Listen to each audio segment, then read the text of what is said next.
We have the Clash of the Titans coming up right now. Modgnik and Sweety, two-time Monthly Cup winners, going at it for their spot in the finals of Battle of the Gods. Joining me on the cast is Scream. How's it going, dude? Awesome as always. Really looking forward to this. Loving that Lord of Terror list. It's going to be interesting to see how this does against Sweety. Appears to be a yellow. And it looks like Sweety has a very similar deck to Cappuccino's opener. We see the Sagittarius, we see the Windstorm Charger, and that didn't end too well for Capu. So we'll have to see if Sweety can adjust and maybe find a win here.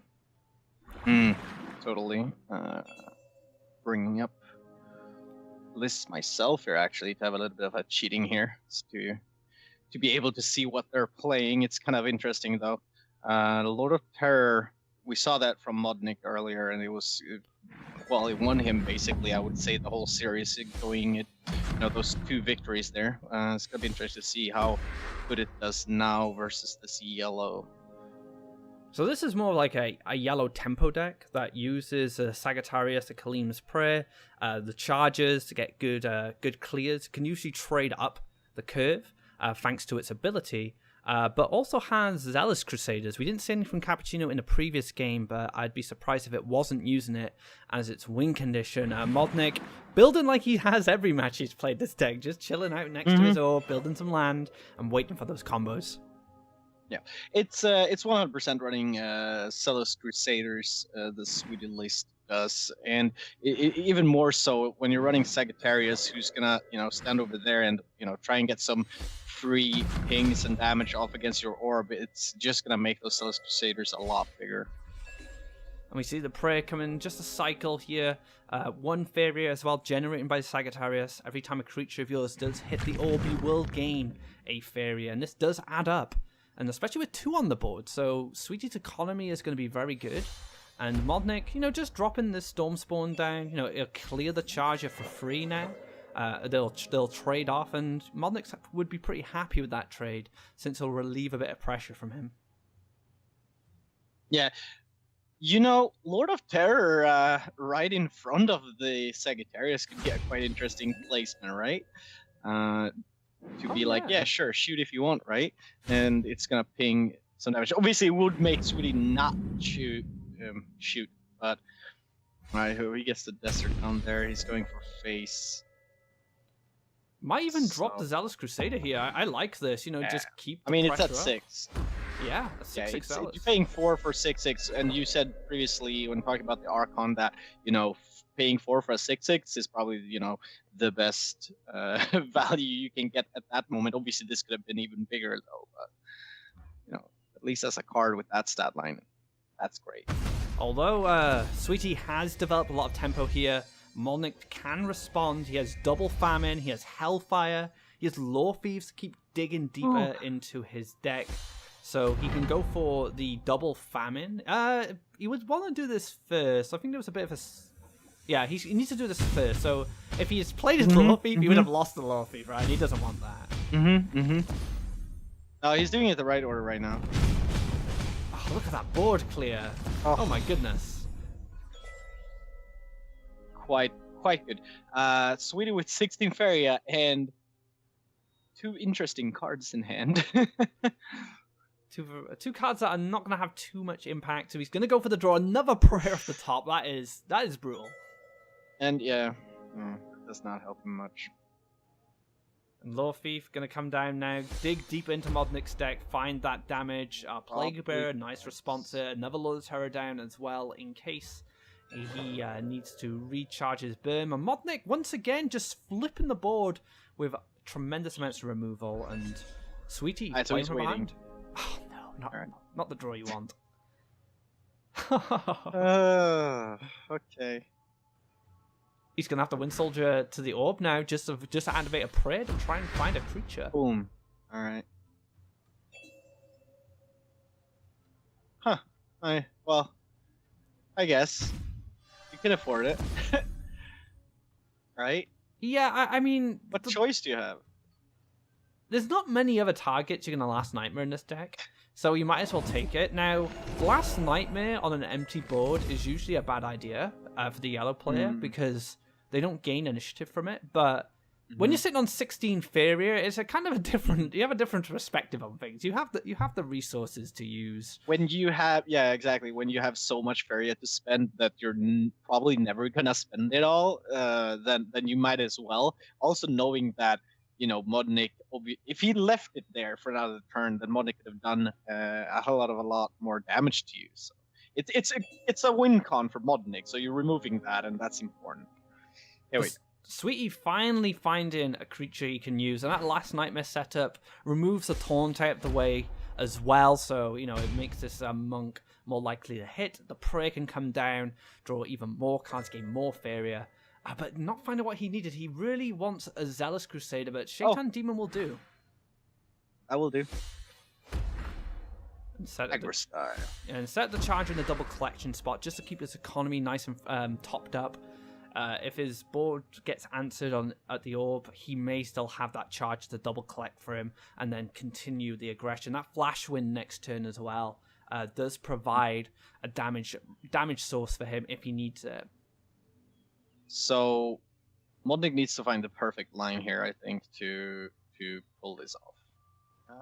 I think Lore Thief to find... What would we be looking for? Actually, he has 3 Flame Bursts. Man, he's just a little bit short. Maybe he just wants to taunt. Yeah, there's a few different lines here.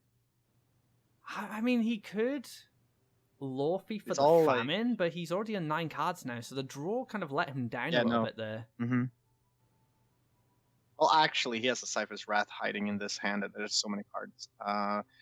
Lord of Terror has to come down to help taunt 100%. If he can just live 1 turn, then all is good. So maybe, yeah, exactly. And maybe Lord of Terror, well, it has to go on the left then, next to the orb, I would say. The problem Modgnik has now is if he decides to play greedy and not play Lord of Terror or not remove the demon, the Flash Wind would represent lethal. But look at the position in here. He's blocking the reach of this charger, aware that Flash Wind is an issue and could set a potential lethal. But there is a last nightmare. GG then.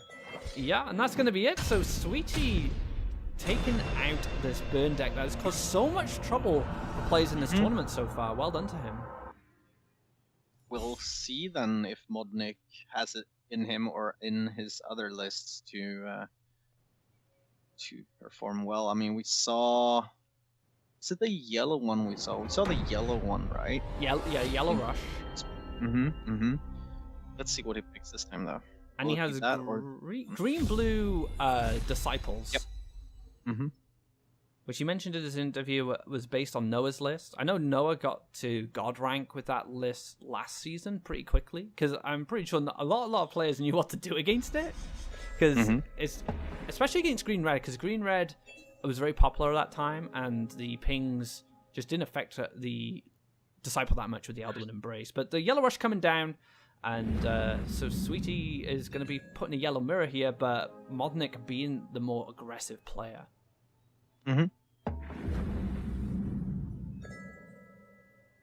Alright. Yeah, exactly. The list Modgnik is running is that is a Yellow Rush. While what Sweety is running isn't so much a Yellow Rush, more like mobility control. It could aggro, but it's not so much pure straight down type of aggro, I think. It's more of a tempo deck, I would say. It's kind of in the middle of rush and control. It can go either way, like you said. But Choking Sand's a very powerful answer to that charger. Yeah. Ooh. I think that's the difference between them. No, actually, they're both running Choking Sands. Yeah, Choking Sand's a very powerful card. It answers a lot of Green's taunts. Queen's Guard is a popular card in Rush these days, so 4 Faeria for 6 Faeria trade-off, card for card. That is tremendous value for the yellow player. So it does have a lot of flexibility in this metagame right now. Yep.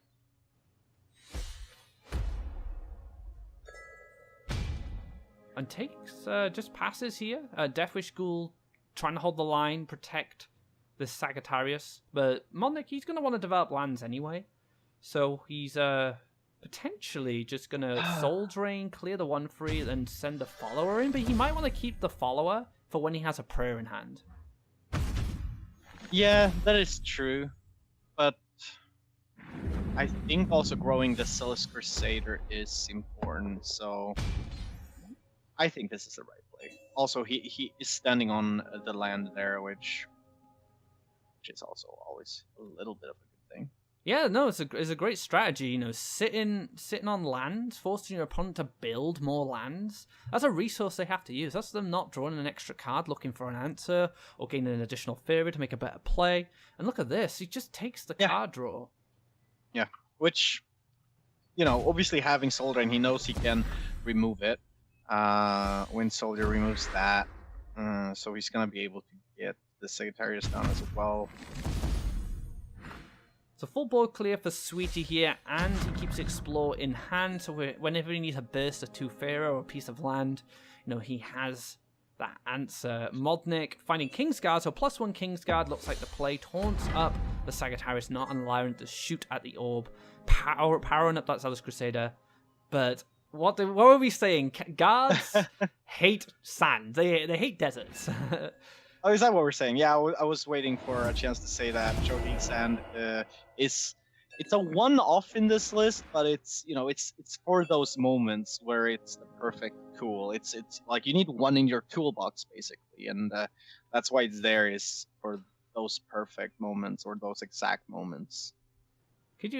I must be so frustrating for a Kingsguard or a Queensguard going to the beach, getting sand in their boots and their armor. Ugh, horrible. It's not the land you want to be in if you're carrying that heavy armor, right?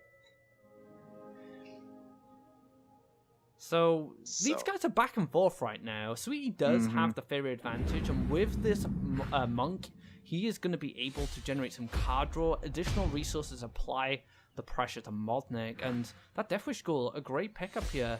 He's going to play it defensively. Which, I'm not sure he needed to really do that, but alright, you have that then, and it's going to give you some value back whenever it hits something, but he really didn't need to, I think. I think he could have just started piling up the creatures next to Modgnik's orb here. Well, on the other hand, it does force Modgnik to build a land if he wants to play a monk, you know? So that's a bit of a problem, you know? He's stopping Modgnik from drawing cards and playing, say, a monk or a follow into prayer. But the Wind Soldier did answer Sweety's monk, so like you said, this defensive ghoul's whole purpose right now is just to stop the monks. And it won't stop the monks, but what will stop the Shaitan Demon, I'm wondering right now. We'll see what happens here. So monk first. Activate that prayer. Yeah, you want to see what you draw, I guess. And get the prayer, like everything here. So, not anything perfect. I'm not sure what he's thinking about or waiting for. Oh, just not using the prayer at all. That seems weird. He's waiting for Doomsday. I think the plan is Doomsday +1 Doomsday next turn, and then you have follow a prayer on the follow-up turn to gain the Faeria back, and then you can go follow a prayer into Zealous Crusader. That's a pretty nice setup there if that's what Modgnik's been going for.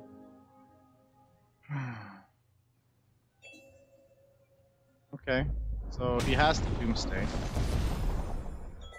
Yep, Doomsday clears the board. The only issue is 9 Modgniks on 0 Faeria, and just a 7/7 Zealous rips off the top there. Yeah. It's a desperate play. It's a Hail Mary play. Like, you're going all in there. You're kind of hoping you're gonna end up on top, but it's not easy. That should seal the deal. Oh, and a Zealous Crusader in a match, but well, it's not over just yet. Modgnik, well, he has a play. But it's not a great one. Modgnik can start off with a follower into the hit, gain the Faeria from the prayer into another prayer. Prayer's not the answer. He can desert his orb and then play a monk in front of the Crusader and just hope he hasn't got removal. Which we know he does. So. But it's the only line, unfortunately. Yeah. I was gonna say that, well, you could put a Zealous Crusader in between, which is a bigger body, not easily removed by a Wind Soldier, but, you know, even then there's the Last Nightmare on hand. And Last Nightmare on a 2-1, you don't see that very often. Yeah, well, that's kind of just like BM, right? Like, he's just doing that secret. So Sweety taking a 2-0 lead over Modgnik. In our previous game, we got to see the Yellow Rush and his burn deck, but now we're going to see the green-blue Disciple deck. There's not too much data about this specific list. Modgnik. How does it fare up against yellow like this? I think it's a hard matchup overall, just because you can't really safely build Disciples because of the Last Nightmare. So Modgnik's going to have to change his game plan where he spreads his resources across his board. Rather than against, say, red or green, you could just dump Elderwood after Elderwood onto a Disciple, and it's just going to keep growing and growing and growing, and it's going to be hard for them to deal with. But yellow, with hard removal, it makes it too risky. That's the problem. And that's probably why he didn't pick this list to begin with to go up against yellow, but now he's in this position anyway. And Sweety taking the more aggressive desert line this time, not willing to go to the wells. He's going to go straight up front with that Shaitan Demon and with the Sagittarius to back it up, giving him that additional Faeria. And Modgnik, you know, he has healing, he has a Flower Silk as well, so he could potentially just get this taunt up. But he has to decide where he wants the Flower Silk. I think he wants it off to the side so he can double collect and then challenge the Sagittarius. Oh yeah. Alright, Earth Drive. Oh. Shifting Tide, you have to. I guess. So he's gonna try. Yeah, he's gonna try and really go for the extra card draw using shifting. You think? This is high risk, high reward. Well, it's very high risk if he's putting it down there, because if he doesn't hit a event, then wait, 3. Yeah, and he's 1 short to do the. What if he buffs it? What if he plays it and just screws guidance on it? Well, that's the safer line, right? Oh wait. Oh, very cheeky. Actually, that's hilarious. That's actually really funny. Okay. That's some next level. That's some next level thinking there, right? I did not even consider that. To be fair, the one thing that punishes Modgnik in this situation is Flash Wind. But yeah, I was thinking that. But how risky is it in comparison to drawing a card and hoping you find in an event? So you have to kind of weigh up which was the biggest concern for him. And there was the Wind Soldier play here. I was thinking about that too. And there you go. And unfortunately, yeah, it's unfortunate for Modgnik to lose a fairy like that. But all right, so you have that 2/5 flying with buffs on hand. Clear the demon. I guess he needs to value, like, how dangerous is this demon right now? All it does is sit in front of the Sagittarius. Why don't you just leave it and just let it chip away at Sweety? I guess if you're expecting him to play or have Kalim's Prayer, it doesn't read what is the charge of Kalim's Prayer? Is it 3 or 2? Kalim's Prayer? Do you know? Yeah. Oh, Kalim's Prayer. Sorry, what was the other card? Am I talking about the wrong card? Training? Training, yeah. But yeah, like if he has that in the list, but now that was the wrong card. I was talking about the wrong card. But this line's fine. He dealt with this. Yeah, I think this was the correct line. Considering, but even so, like that could have given reach to the demon if you left it be. So it would have been a bit of a risk in case of him running that. I think another reason Modgnik might have went for this line as well is because Sweety's resources are so low. It's very unlikely this is going to get Last Nightmared. So he can clear the demon, set up the middle Faeria, which has so much reach because of its charge ability. And then he challenges the Sagittarius on the following turn, and any other creature that Sweety drops. So now Sweety's like, well, I'm going to use my Sagittarius, but I'm going to play this Charger as well, which double collects. So I'm going to make you choose what you want to clear. Oh yeah, this is great. Because it's representing quite the control play actually for Modgnik at this point. And that Snowstorm Lancer, if he can get that out, perhaps that could help him a lot. There is the last Nightmare though, but like you said, he's not having much Faeria here. He has a Faeria gathering trick here. He could have zipped down, collect it from the bottom well, and then Flash Wind back up, and then clear the Faeria. But it looks like he values the Flash Wind more than the one Faeria. Okay, so what's the play here? So he's getting big Celis soon. Like now. The one disadvantage Sweety is sitting at is he doesn't have the aggressive lands yet. Yeah. Don't you just double down right now? Like double prairies, just to be able to get that aggressive land up real soon? Yeah, Or do you just drop a Celis right now? Well, he could still do both. I actually like double down and then Nightmare. Or Nightmare. Yeah, that is the safest one actually. Is to just get rid of it right now. Yeah. And that way you set up a Zealous Crusader next turn with the hit from the Sagittarius. Yeah. And then you drop a 6/6 next to your opponent. Battletoad's coming down to try and regain the board. One of the best comeback cards for blue. 4 Faeria set up, two frogs which can jump, which gives you a lot of reach for Faeria harvesting. So Modgnik just trying to come back here, but Sweety does have a great aggressive line if he wants to go for it. Shoot the orb, desert into Crusader, and he has 2 of them. Yeah. Unfortunately for Modgnik, Sweety is just playing this yellow list very, very well. He seems to always have the answers. Yeah, he seems to be one step ahead of him. And even though Modgnik has these great initiative plays where he may clear the board or clear one threat, another threat comes down, and then when he clears that threat, he gets removed. And then he still has his Sagittarius, which has been here for a very long time, just chipping away at that orb and gaining Faeria for Sweety.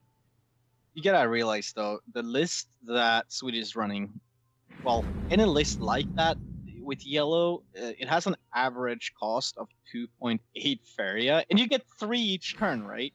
So he'll be able to play something basically every turn, like we see. So even if Modgnik does clear the board, do something good to kind of try and even it out, Sweety can still play something, right? He can always do something. It has a lot of that's the strength. Yeah, and it's a deck where you can just +1 into something like a Zealous Crusader if you need it. Like that's your primary win condition.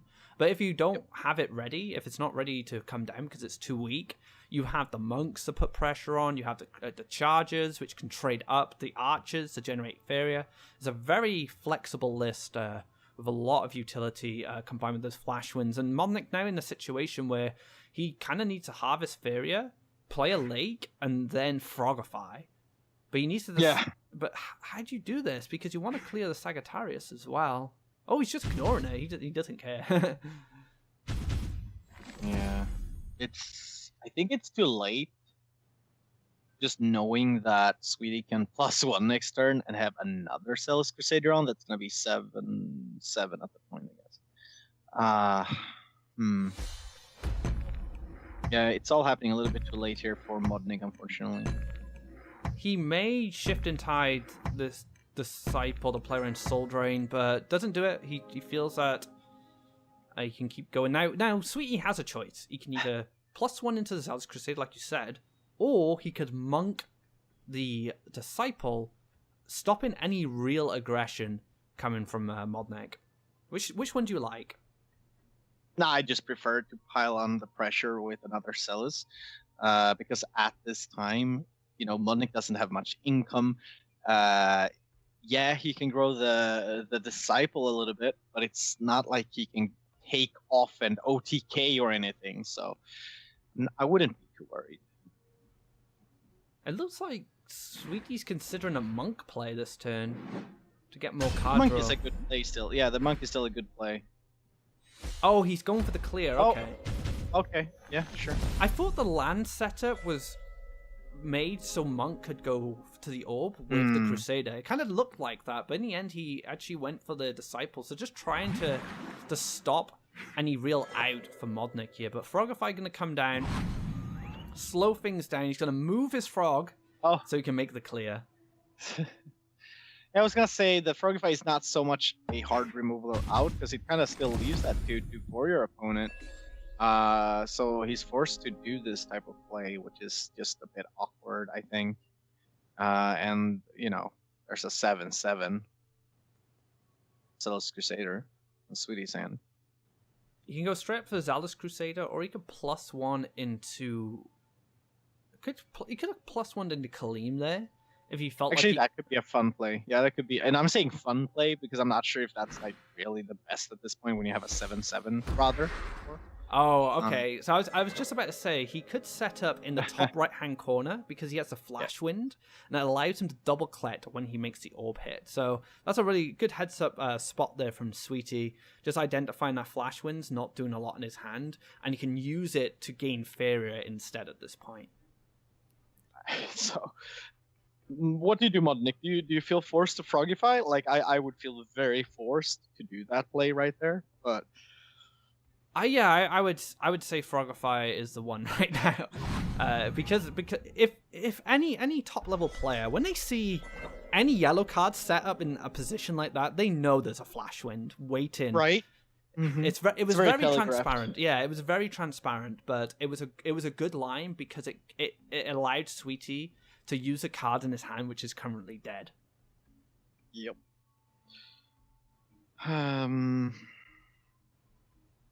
So, yeah, and also whenever Modgnik plays an event and he has a disciple on hand, he's like, man, I'm wasting this event that could have triggered the disciple, but he's just a little bit behind. He doesn't have the Faeria to do both. These Falcon Dives are not going to help him. I mean, he can double Falcon Dive. You could +1, play Disciple, double Falcon Dive. There you go. That's something, it's getting him on board, but the Kaleem is... It's the play's doing. It's just like the only half decent play he can do, but it's not great, unfortunately. Sure, Kaleem doesn't kill it, but you're playing against yellow, and there is a Last Nightmare in the hand of Sweety, as well as in the deck. So it's and Modgnik knows he just gotta make the plays and kind of hope, I guess, that Sweety doesn't have the answer, but. I kind of feel Modgnik could have put the Disciple in front of Kaleem to stop him from collecting, getting that extra Faeria for the Nightmare. Because now he just goes double collect +1 Nightmare into. Otherwise, he wouldn't been able to afford it, right? Yeah, he would have been one off. Yeah. Oh man, and that's kind of true. And that is the very end of this match, I think. Yeah, and that's going to be it. Modgnik falls 3-0 to the mighty Sweety. Sweety hasn't been very active recently, but he's made his return, and in his style, going to the grand final of Battle of the Gods. So we're going to head back over to the desk for a bit of analysis.